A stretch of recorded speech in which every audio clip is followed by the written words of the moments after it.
आमदार रोहित पवार आपल्या सोबत आहेत. सर काय सांगाल की एकूणच अर्थसंकल्पीय अधिवेशन जे आहे ते संपलेलं आहे.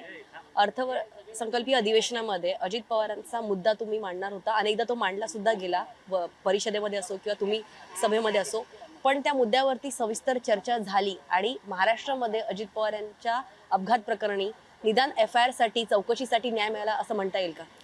एक तर कसं असतं की कुठली एखादी महत्त्वाची आणि मोठी घटना घडली तर जेव्हा सेशन चालू असतं त्या सेशनमध्ये मुख्यमंत्री साहेबांकडनं एक निवेदन केलं जातं.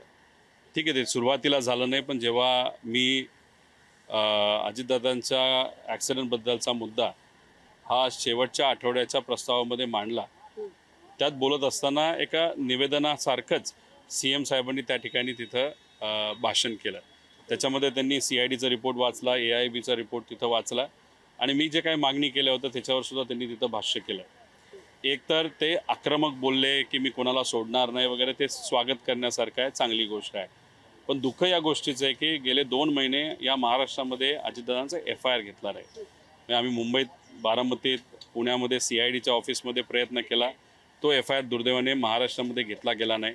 राहुल गांधीजींना भेटल्यानंतर अनेक इतर नेत्यांना भेटलो, त्यांनी सांगत असताना म्हणजे हा विषय सगळा समजून घेतला आणि एक स्टेटमेंट त्यांनी वापरलं कि राहुल गांधीजींनी की ऐसे राज्य में आप ट्राय करो जहाँ पे न्याय मिल सकता है. त्यांनी कुठल्या राज्याचं नाव नव्हतं घेतलं. आणि लेटेस्ट नजीकच्या काळामध्ये गवई साहेबांचे एक प्रकरण तुम्हाला माहिती की त्यांच्यावर जेव्हा बूट फेकला गेला होता तेव्हा महाराष्ट्रामध्ये बऱ्याच ठिकाणी आंदोलनं झाली होती. इथल्या लोकांना 0 FIR करायचा होता, पण महाराष्ट्रात गवई साहेबांवर झालेल्या अन्यायासाठी तिथं FIR करून दिला नाही. तो झाला फक्त आणि फक्त कर्नाटकात. मग कर्नाटकात मी गेलो आणि FIR झाला. आता FIR होत असताना तो तिथं रजिस्टर्ड झाला, पण इन्व्हेस्टिगेशन ते करू शकत नाहीत. त्यांना इन्व्हेस्टिगेशनला पाठवावं लागतं महाराष्ट्राला, जे महाराष्ट्राच्या DGPकडे पाठवलं आहे. काल मुख्यमंत्री साहेब बोलत असताना त्यांनी सांगितलं की टोटली इल्लिगल प्रकारचा तो FIR होता. तसं नाही आहे, कारण का अधिवेशनात मी परत उत्तर दिलं, ज्याला त्यांनी सकारात्मक पण रिप्लाय दिलेला आहे की FIR हा 0 FIR कुठेही केला जाऊ शकतो. जेव्हा राज्यसभेमध्ये ती चर्चा चालू होती, एका भाजपच्याच आमदारांनी विचारलं होतं की 0 FIR बद्दल थोडंसं आम्हाला सांगा. त्याला उत्तर देत असताना जे होम मिनिस्टर आहेत त्यांनी उत्तर दिलं होतं की 0 FIR कुठेही होऊ शकतो. उत्तर प्रदेशच्या सरकारने 0 FIR बद्दल एक वेगळा अध्यादेश त्या ठिकाणी काढलेला आहे, जे मी म्हणतो तेच त्याच्यामध्ये लिहिलेलं आहे. त्यामुळे 0 FIR हा 100% तिथं होऊ शकतो. आणि एक क्लिअर झालं काल. त्यात एक मुद्दा असा होता की CBIकडे देत असताना काही नेत्यांचं असं मत आलं की पहिला मेन रिपोर्ट AIBचा येऊ द्या, मग आपण बघू.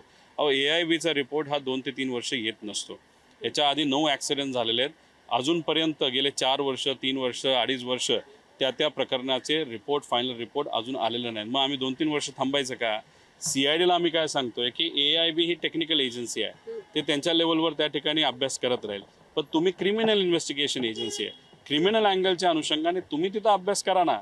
पण मग कुठेतरी CID पण कमी पडतंय, AIB पण कमी पडते. पण आत्ता आम्ही आणि तुमच्यासारख्या पत्रकारांच्या मदतीने आणि महाराष्ट्राच्या लोकांच्या दबावामुळे आता कुठेतरी एक दबाव निर्माण झालेला आहे. त्यामुळे ह्याच्या आधी संत गतीने हा तपास चालू होता, पण याच्या पुढं जोरात तपास चालू होईल अशी अपेक्षा आम्ही करतो. पण आता तुम्ही सांगितल्याप्रमाणे जर कर्नाटक पोलिसांच्या पोलीस स्टेशनमध्ये FIR नोंद झाली, त्यांना हे संपूर्ण प्रकरण जे आहे ते महाराष्ट्र पोलिसांना हँडओव्हर करावं लागेल.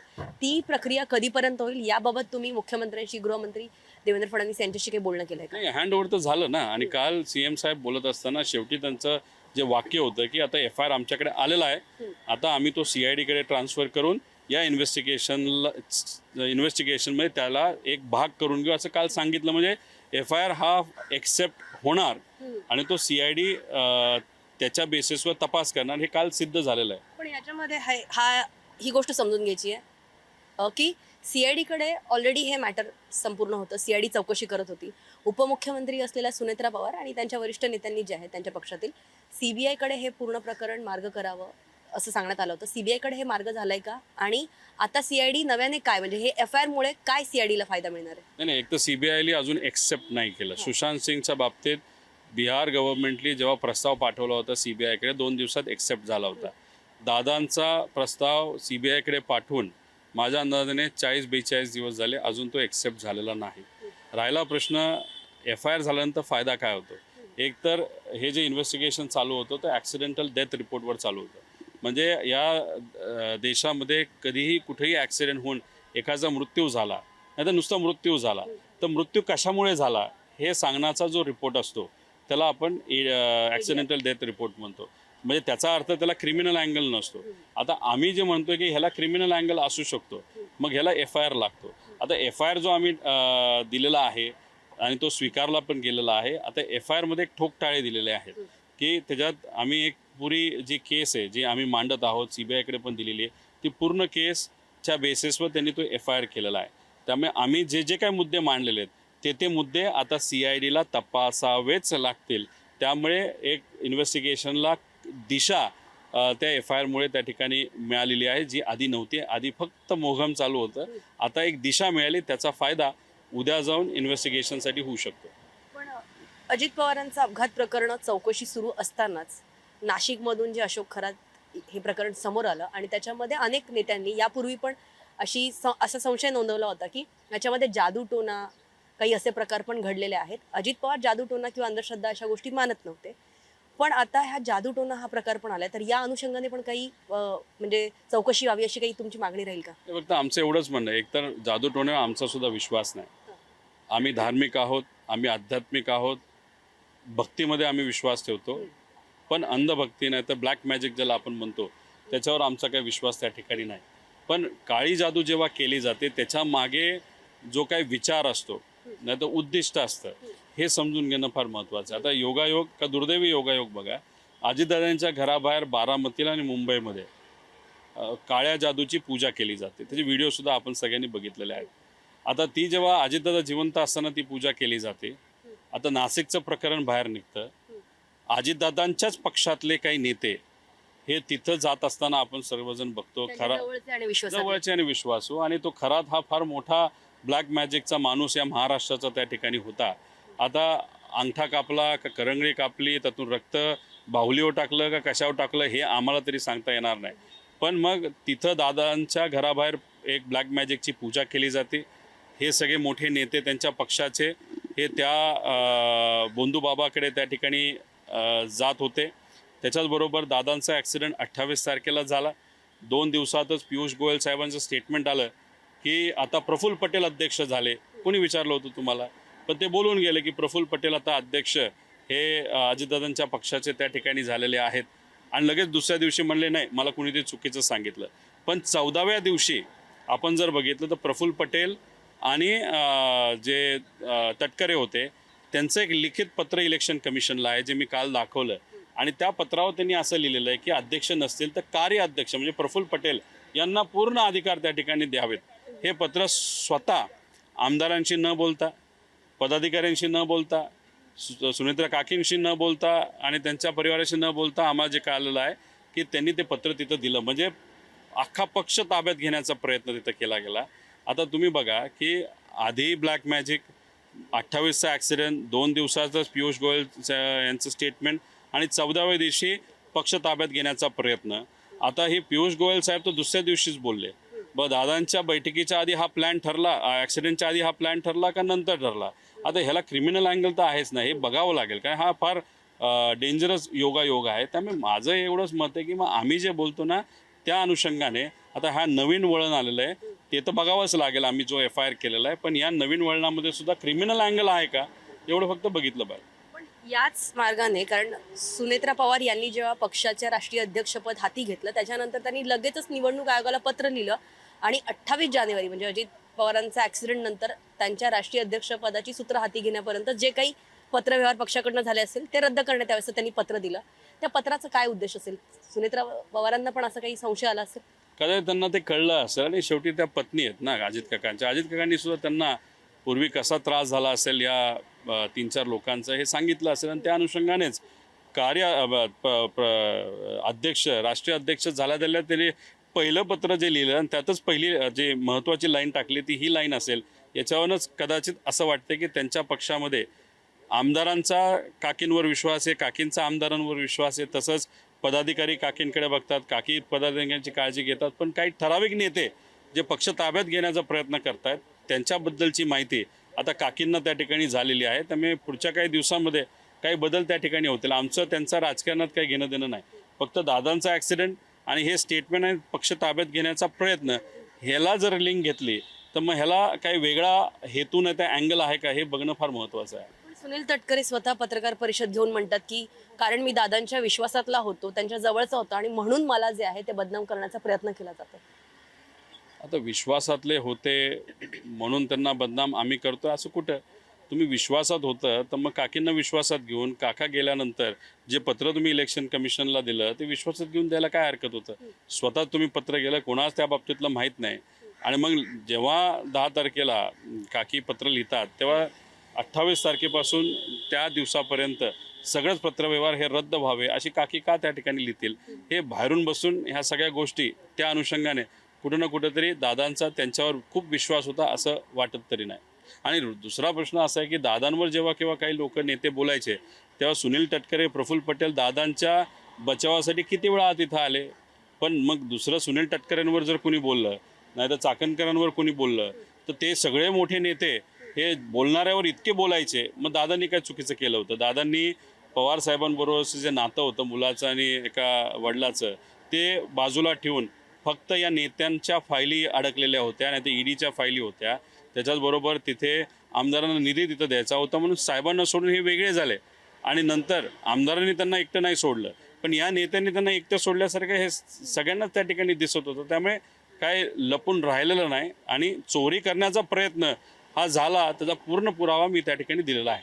पण जय पवार जे आहेत त्यांनी सुद्धा पत्रकार परिषद घेणार आहे असं ते म्हणाले होते आणि ते अजित पवार यांच्या विमानामध्ये ॲक्सिडेंट झालेली ती माळी व्यक्ती जी आहे मुलगी, तिच्या घरी पण भेट दिली होती. तेव्हा पण ते माध्यमांशी बोलताना म्हटले होते की मी पत्रकार परिषद घेऊन त्यांची भूमिका मांडणार आहेत. अनेक वेळा त्यांनी त्यांच्या सोशल मीडियाच्या प्लॅटफॉर्मद्वारे भूमिका मांडलेलीच आहे.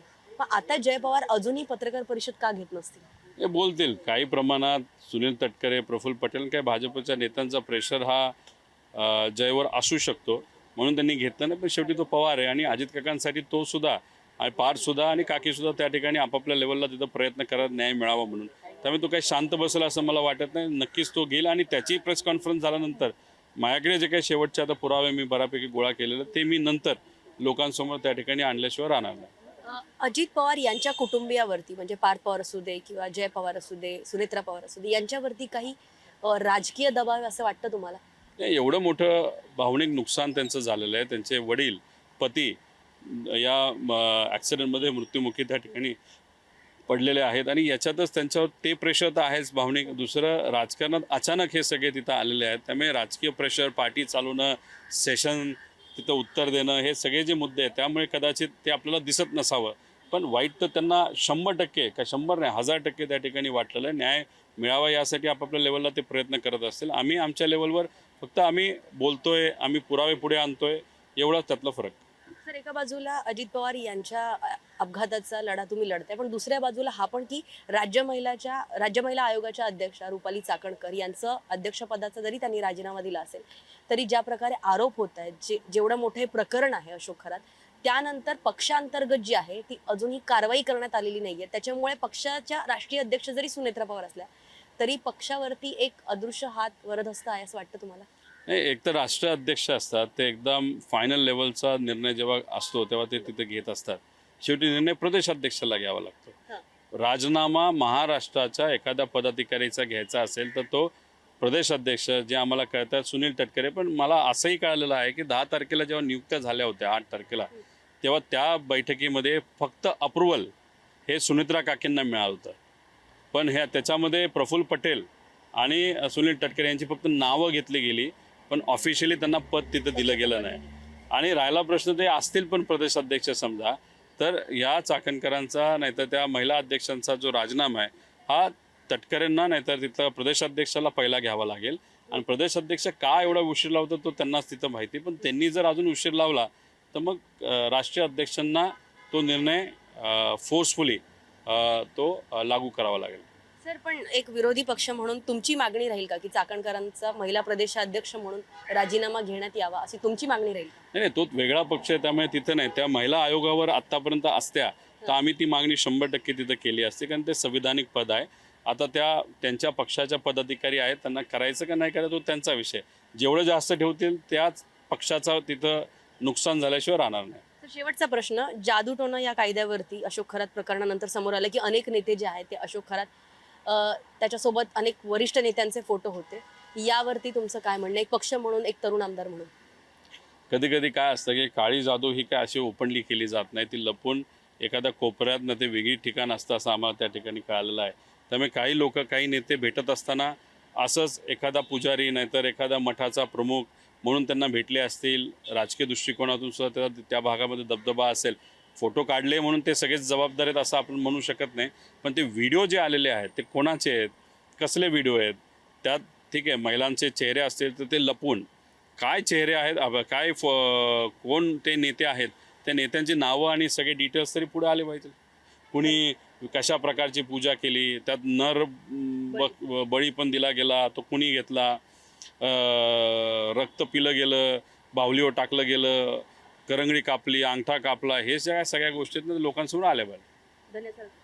तर आपल्यासोबत होते आमदार रोहित पवार, ज्यांनी स्पष्टपणे म्हटलंय की आता महाराष्ट्र सरकारकडे जे आहे ते कर्नाटक पोलीस प्रशासनाने जो अजित पवार यांच्या अपघाताचा FIR नोंदवलेली आहे त्या प्रकरणी आता महाराष्ट्राच्या CID आणि महाराष्ट्र पोलीस प्रशासन सुद्धा आता चौकशी करेल. व्हिडिओ जर्नलिस्ट राजेशसह ज्योत्स्ना गंगणे, जय महाराष्ट्र, मुंबई.